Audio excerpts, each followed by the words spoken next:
Good afternoon, everyone. My name is Maya Luria with TMC for Seniors, and we are continuing on with our men's health. We had a program yesterday, and today we're going to be doing the nuts and bolts of men's pelvic floor. I have Samantha Johnson here with me. She is a physical therapist with TMC Outpatient Therapy. How are you, Sam? I'm doing great, thank you. Good. And, Sam does a great job of sharing all about the pelvic floor. She's done it for women and she's doing it for men today. So we're really excited that you're here. I'm going to go ahead and put your PowerPoint up for you, and you can go ahead and jump in when you're ready. Great. All right, thanks, Maya. So, nuts and bolts of the male pelvic floor. I did a presentation about 2 years ago, and today I wanted to kind of take a little bit of a zoomed out, wider lens at the pelvic floor and how it affects both bowel and bladder as well as sexual function. And so we'll go through that. Oh no, Maya, I think I sent you the wrong presentation. Uh-oh. Oh no, all right. The first slide is correct. Well, it's the wrong presentation. Okay, well, we'll do kind of what we did last time then, and I'll add in some new stuff for you. Okay, so I always like to start with some fun facts. I think it's just interesting, and it gives us a good idea, especially with pelvic floor, how new some of this knowledge is for everyone. So you can see it was all the way back in the 1500s that we first found out that blood is what contributes to erections. And then it wasn't until 1996 that we actually developed a reliable way of grading the pelvic floor when done via the rectum. The assessment for vaginal muscle strength was before that, don't ask me what date, but for the men, or for when we're doing rectal assessments, wasn't until 1996. So that kind of tells you, you're like, wow, why didn't I ever hear about this before? I hear that a lot from my ladies. It's new. It's also new. So with the prostate, we'll start with a little bit of anatomy here.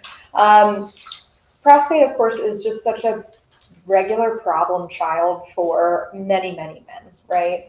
And part of that is because it's a very normal part of the aging process for that prostate to grow. Typically, when it grows, it doesn't just grow outward into the abdomen, it also grows inward. So it ends up kind of closing down on the urethra, which is what contributes to the issues with being able to empty and contributes to the issues with feeling like you got to go really frequently. One of the things that I wanted to talk about with that this time is that is of a little bit of concern for us, because if you can't empty your bladder well, we have to get that from somewhere. And usually that comes from maybe I'm using my abdominals and I'm holding my breath to try to push the urine out. Or maybe the muscles of the bladder itself actually start to get bigger and thicker, which can limit then how much that can stretch in the future to be able to allow filling. And it can make it so that you don't empty as well, which increases your risks of things like infections and kidney or bladder stones. You can see the normal size before we start to have growth is about the size of a walnut. And one of the main functions of the prostate is to assist with producing fluids that come out with ejaculation. I feel like I had something else I was going to tell you with that, and now I don't know. So again, we talked about the difficulty with emptying the bladder, the symptoms that go with the bladder, which I'm sure I'm kind of preaching to the choir a little bit with this one. Prostate grows and blocks the urethra. One of the things that's important about that, as far as how I treat my patients, because I can't do anything about the bladder. I can't do anything about the prostate itself growing. That's where you go talk to the urologist, right? But one of the things that I help with is because you essentially have a cork in the bottle here, it means that your pelvic floor muscles get to go on vacation.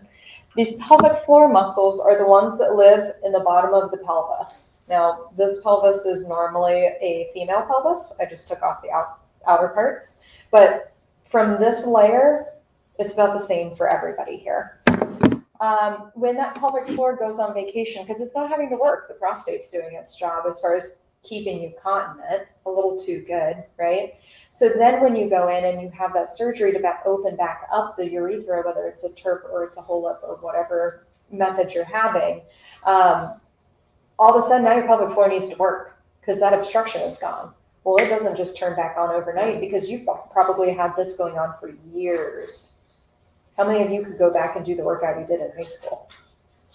Right?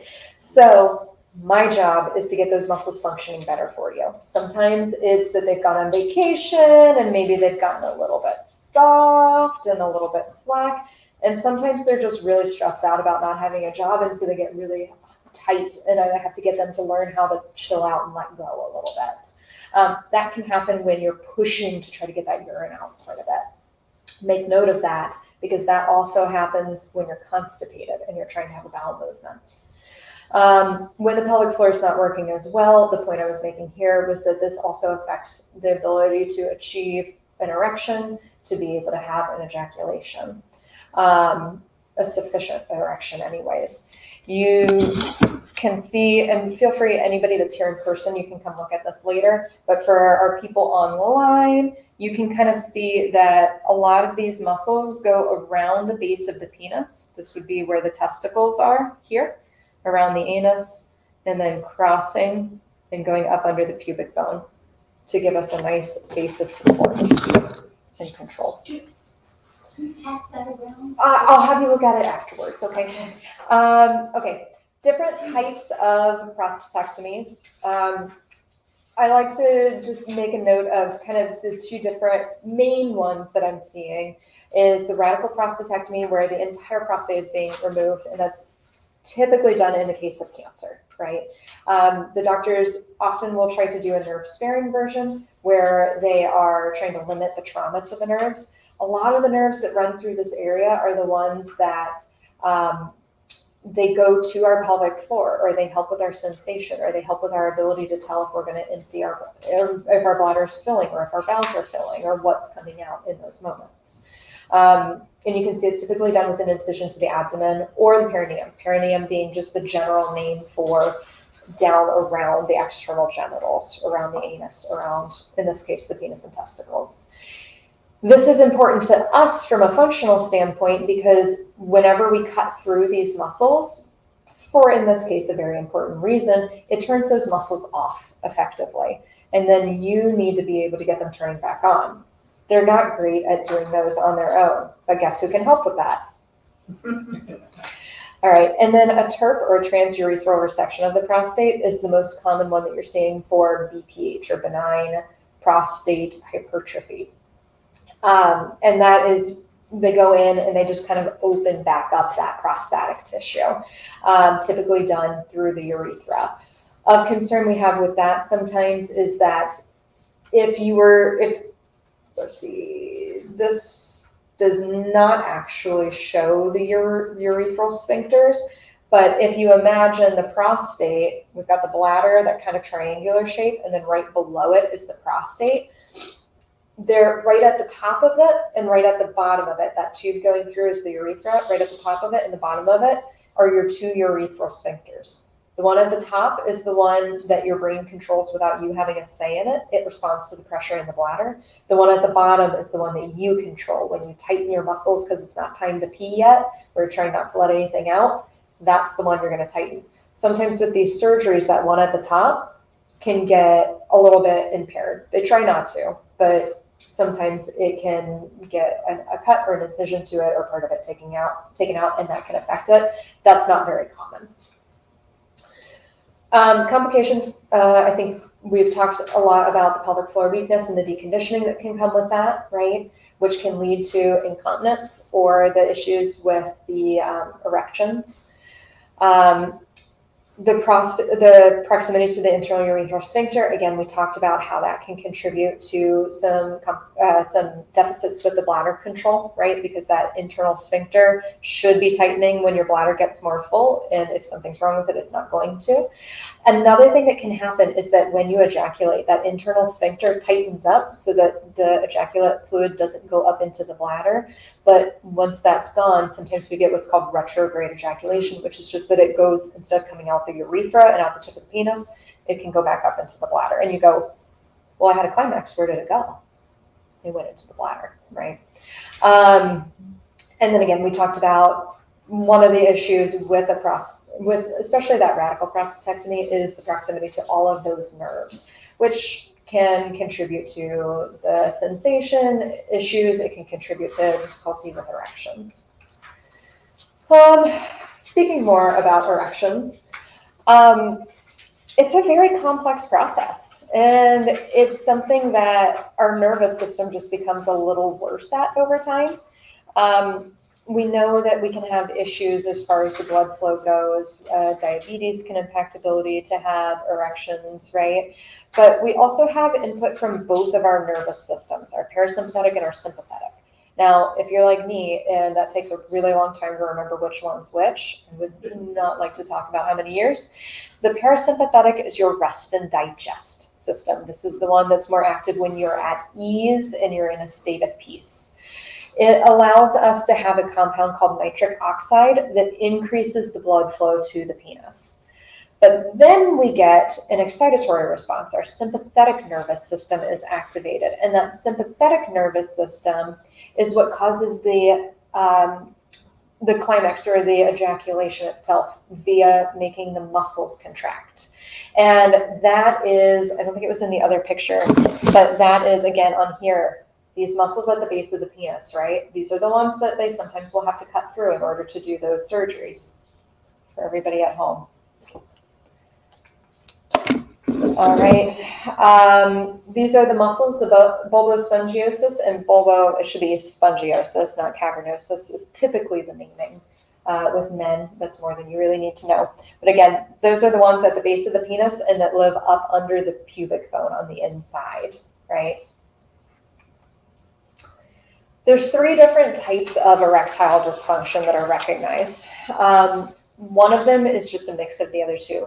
Organic erectile dysfunction can come from a vascular, neurologic, hormonal, or smooth muscle abnormality. Please note, smooth muscle is the muscle that is your involuntary control, whereas striated muscle is more like the muscles of your arms and your legs that you can control, right? So some of this is just a little, to a degree, out of your control. It's up to your brain. And then psychogenic erectile dysfunction, which includes all of the stressors that may make it so that even though we think we want to be able to have intercourse or to be able to have an erection or ejaculation, maybe these are things where, from a biologic standpoint, your body's saying, nope, now's not a great time for procreation, right? I'm super stressed out about bills, or my partner's not feeling well, or whatever it is. And then a fun little snippet, the NIH recognizes that about 30 million men in the United States are affected by erectile dysfunction, which is a major bummer. And then I always like to tell, especially my men, I always like to tell them it's great if we can get some pelvic floor function improving, which helps you to be able to get that erection. But if you're still not able to maintain or get an adequate erection, or you notice that you don't tend to wake up with that morning wood or that morning erection as much, this is where you want to talk to your doctor, especially if you haven't gone recently, or you have a suspicion that maybe you're having some issues with blood sugars, or maybe you're concerned, or you have a family history of cardiac issues or cholesterol or a variety of other medical concerns. This is often kind of the first sign. And one of the reasons is because this is a bunch of teeny tiny little blood vessels. And so it's really easy for these to get affected, and a lot of nerves here, right? So it tells us a lot with a very small little sample size. How do we improve this, right? Again, hi, that's why I'm here. We just talked about all of these muscles, right? And in the presentation I meant to send Maya, what I was going to say about this is this slide, you could actually, instead of putting erectile dysfunction treatment, you could put bladder function treatment. You could put constipation treatment, fecal incontinence treatment, right? These muscles are just like any others. They respond to all the same things that our hip muscles or our abdominal muscles or our shoulder muscles are going to respond to. So exercise, maintaining a healthy for you weight, making sure that you're feeding your body foods that are fuel and not just foods that feel good for the soul. And then also, again, we talked about how those two nervous systems impact, specifically in this case, the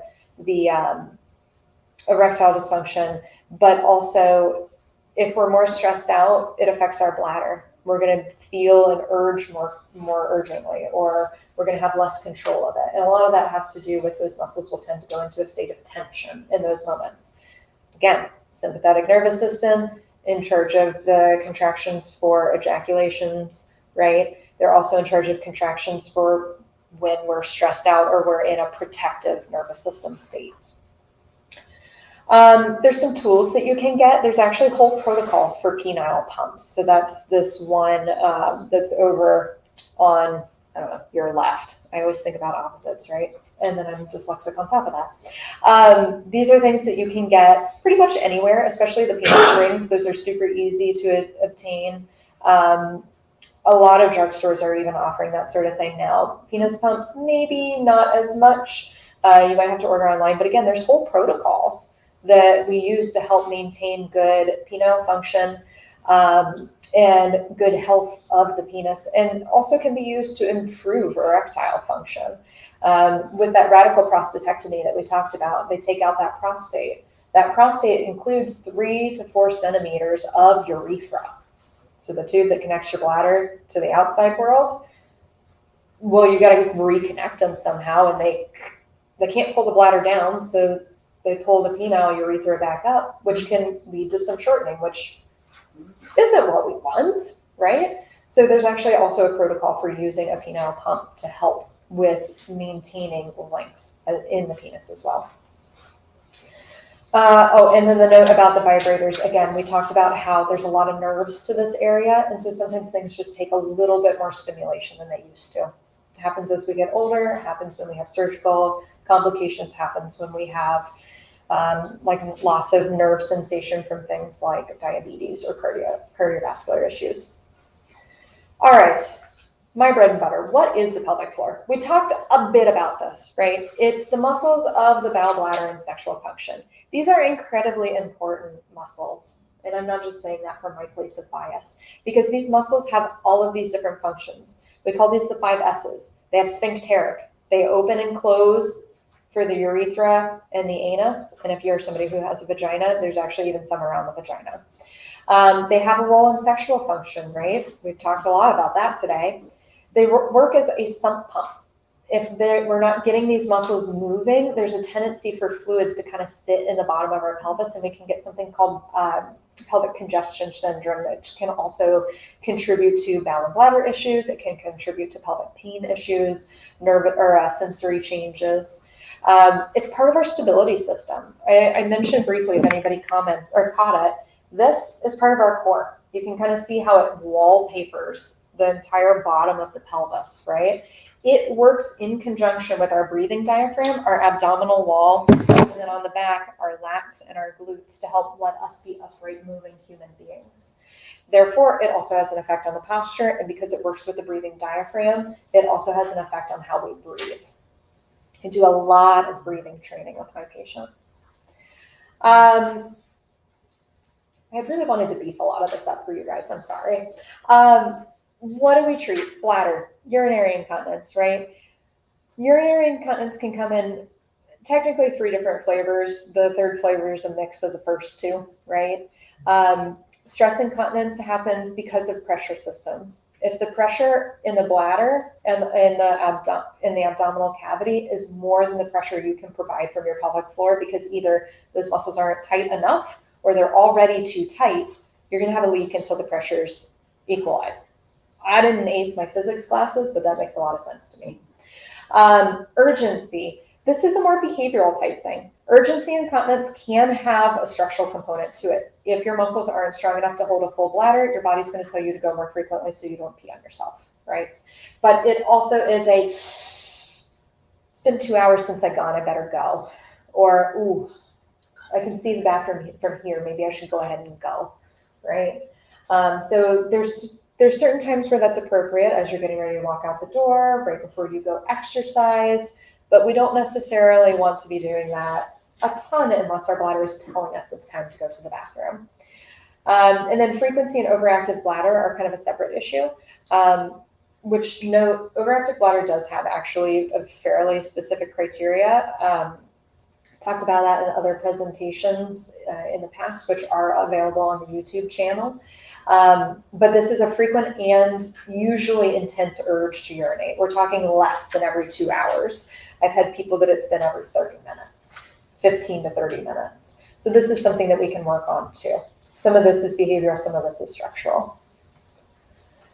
With the bowel, constipation, fecal incontinence, urgency, right? When I have a bowel movement, it takes a really long time for me to be able to clean myself, or maybe I have a little bit of that seepage in my underwear for a while afterwards. What are those muscles doing? What aren't they doing, right? We're going to look at all those things. When you try to have your bowel movement, what does that look like? I ask a lot of detailed questions in my sessions.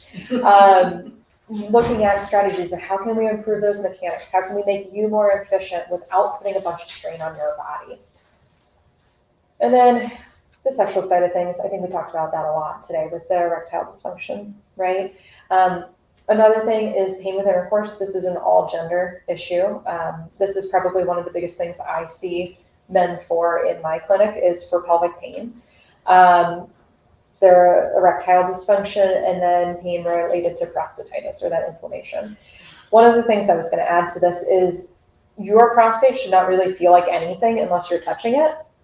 If it is painful, then that is usually because of inflammation, right? Otherwise, the prostate should just be there, and you shouldn't really be aware of it any more than you are your liver. All right, and then what in the world is pelvic floor physical therapy? We know what the issues can be. We know how we can treat them to a degree. We know what the muscles are. How do we do that? So I always tell my patients, think of what we can do as a buffet. There's a lot of different options, and I don't really care, for the most part, what order we do them in. I might have some suggestions, like maybe we should start on the outside and then do the inside. But if you come in and you're feeling a little bit shy and, oh, I don't know if I want to take my pants off yet at the first session, that's fine. We'll do something else. We'll look at how you're breathing. Can you turn on your abs? What's your posture look like? You have some hip pain too? Well, let's see if we can figure out what's going on with that. We didn't even talk about all of the things that are disguised as hip or low back pain, but actually can come from the pelvic floor. I do tell all of my patients, though, you're never forced to do a pelvic floor assessment. But if you came into me for shoulder or neck pain and I never looked at your shoulder or your neck, you might be a little suspicious of my credentials, right? What is the pelvic floor assessment? So when we do a rectal assessment, I typically do it inside lying. And because I'm incredibly right hand dominant, I typically have you laying on your left side. If that's not a position that's comfortable for you, we can do it in different positions. Laying on the belly is often also a fairly comfortable and alternative option for most people with prop pillows, so that that's achievable for you. And we can do it laying on your back.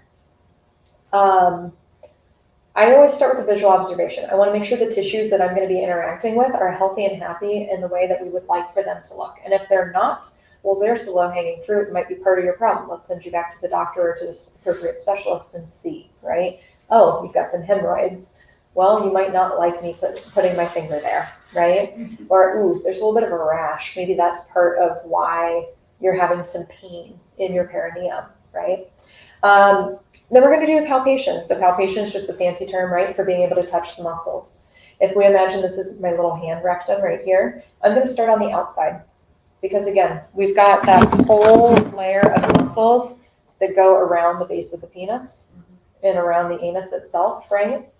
And we're going to start with what happens with that. If I'm trying to hit those internal muscles and I'm smashing my hand against the outside of your perineum, it's not that bad, but it's peripheral pressure. You're not going to be happy with me if those muscles are still really tender, right? So we're going to start on the outside and work our way inside.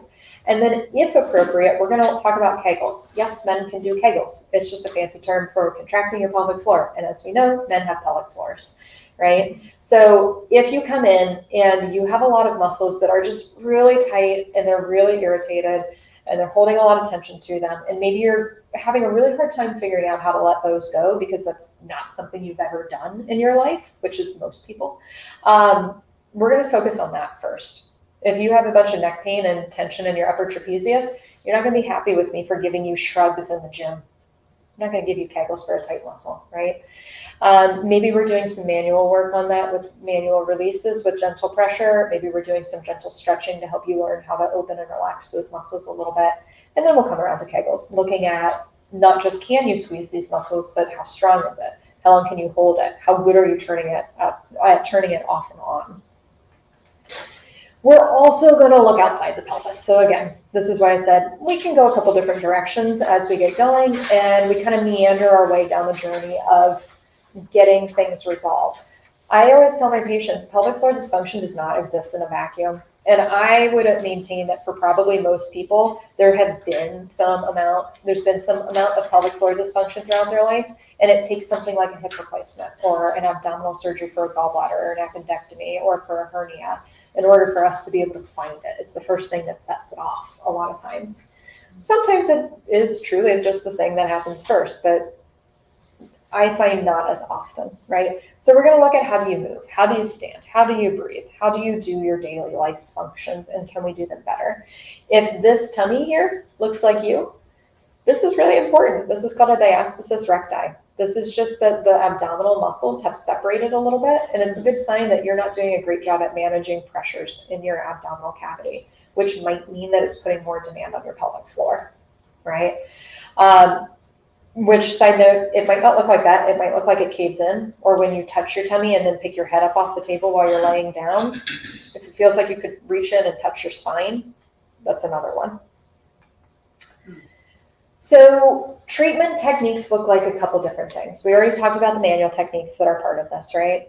Exercises for the pelvic floor, exercises for the muscles around the pelvic floor. There's about 30 plus different muscles that surround and attach to the pelvis and have an impact on how that pelvic floor functions. So we want to address all of those, whether it's stretching, whether it's mobilizing joints, whether it's giving you strengthening exercises and teaching you better coordination, looking at the breathing mechanics.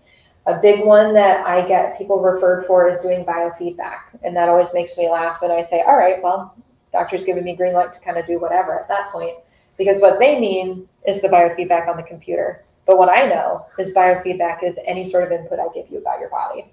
So we can do that with touching, you touching, me touching, using a mirror, bunch of different things. There's a bunch of cool gadgets that are on the market now that you can use that connect to your phone via Bluetooth so that you can see what your pelvic floor muscles are doing. Lots of assessment and correction of mechanics, right? And a lot of education. The part of what I like about working with pelvic floor is I also kind of get to dabble in nutrition a little bit. I get to dabble in stress management type things, the psychology side of things. It really is a whole person field, right? And then I was told that yesterday a question came up about how does one do a Kegel? All right, so let's assume that you have no pelvic pain, you have no constipation, and you're fairly certain your issue is not that your muscles are just overly exceedingly tight. This is how you do a Kegel. So if you're somebody who has a penis, you're going to think about doing a motion as if you could lift or shorten your penis. Maybe imagine you're walking into cold water, right? Maybe you're squeezing your muscles as if you could stop the flow of urine, or maybe you're squeezing like you could try not to pass gas in a crowded elevator. Don't do that in a way that anybody else can tell you that you're doing it, or you're doing a glute set instead of a Kegel. Squeeze as if you could lift your bladder up to your nose. But no matter what we're looking for is kind of a lifting sensation. Because if you look at this model here, these muscles, people at home, these muscles are bowl shaped. They don't cross a joint like your biceps or your quadriceps does. So when they contract, they flatten, right? So we're wanting a lifting sensation. I really don't recommend people practice stopping and starting the flow of urine when they're doing a Kegel. I will give it to people as a one-off for maybe 1 week, doing it no more than like 3 or 4 times a day, just to find the pelvic floor muscles. But really what we want is that when our pelvic floor is tightened, our bladder is relaxed. And when our bladder is tightening to empty, we want our pelvic floor to be relaxed, or you can develop some coordination issues over time. And then another thing I talk about at the beginning of all my sessions with patients is, okay, well, kind of what's the prognosis here? What's the timeline? If you're somebody that You come in and you just leak a little bit when you cough. You're super active. You don't have a bunch of pain. The bowels are pretty regular. Maybe you don't really have a surgical history. I don't know, 2 to 3 weeks, I see improvements in people. Not fixed, usually it's just improvements, right? If you're somebody that's got a bunch of different things on your plate, you've got a lot of pain, or you know that you don't move very well, or you've had several surgeries that you're suspicious maybe are part of the issue here, maybe it takes a little bit of time. We got to pick those things apart a little bit and see how they've affected you and what we need to do to address those first. I typically see my patients once a week because what I've found over the years is that it makes more of a difference what you do at home. And the reality is I'm more interested in making you your own best therapist because I'd like, in a perfect world, for you to leave your sessions with me having a nice toolbox of things that you can use should you start to have issues in the future. Let's say you kind of fall off your exercise program, whether you've done a big traveling trip or you've had an illness that has put you down and out for the count for a little bit. I want you to be able to use the tools you already have successfully to get back to where you were. And then I think that covered most of that. As far as how many weeks, again, it just really depends. It really, really depends. And then this is how you get to see me. At TMC and hospital-based physical therapies, we do usually require a referral for you to come in and see us. It's just part of making sure that you're being seen regularly by a doctor of some sort who can provide that referral. I tell people essentially anybody but your dentist or your chiropractor, right? If they put something like, what was it I had recently? Gastroparesis, which is your stomach empties slowly. I can't treat that. I can't help your stomach empty faster. So that one doesn't work very well. But because your stomach empties slowly, you have some constipation issues, well, I can treat constipation. Yeah. So that streamlines things, but that's really not your guys' job. You can look at that, but don't feel like you have to be making the referral yourself. This is the fax number where it can be sent. If your doctor's within TMC network, then they are able to send that internally, right? And then these are the lovely people I use. There was another class I did this year that was specifically on men's pelvic floor that was really cool. That's a new offering from the company I use that I gave you guys some verbal information from. So thanks so much, Sam. I have a couple questions for you. One is about lifestyle factors. Are there lifestyle factors that can help maintain a healthy pelvic floor? All the same ones you're going to hear from your primary care. Don't smoke, don't drink, maintain American Heart Association's recommendations for activity, 150 minutes of moderate level exercise per week, right? Some resistance training. And I think I heard yesterday that BMI is also can be a factor sometimes with prostate. So I don't know if that would be the same for your pelvic floor or not. It can, from the standpoint of if you're somebody who carries your mass more through your abdomen, it increases the demand on your muscles because it tends to pull everything forward. Everybody here can see that I'm kind of showing like a pregnant lady posture. It also increases the pressure on the abdominal cavity. I'm a little bit not a fan of BMI as an isolated health indicator. The research behind it is done mostly on white men. And so it doesn't encompass a lot of people. If you're somebody who's kind of short and muscular, your BMI is going to be higher, but it's not necessarily going to be an issue. So yes and no as far as BMI goes. Got it. Now, can somebody come see you even if they don't have the issues you mentioned, but feel that they need pelvic floor therapy? They can. With a referral, I assume, obviously. Yeah, with referral, obviously. It often, the structure of the treatments ends up a little different when somebody doesn't have a specific issue. They're kind of coming in for more of a tune-up than anything. It can look a little bit differently, but I applaud wanting to be prophylactic and prevent issues. That's what PTs are all about, right? And what about, so if somebody has had, who has had surgery, some sort of prostate surgery, is it pretty common that they would be referred to for pelvic floor, or is it something that somebody really should ask? Yes. So ask. We have a lot of really lovely urologists here in town, and part of the issue that they have is they just don't know where to find us either.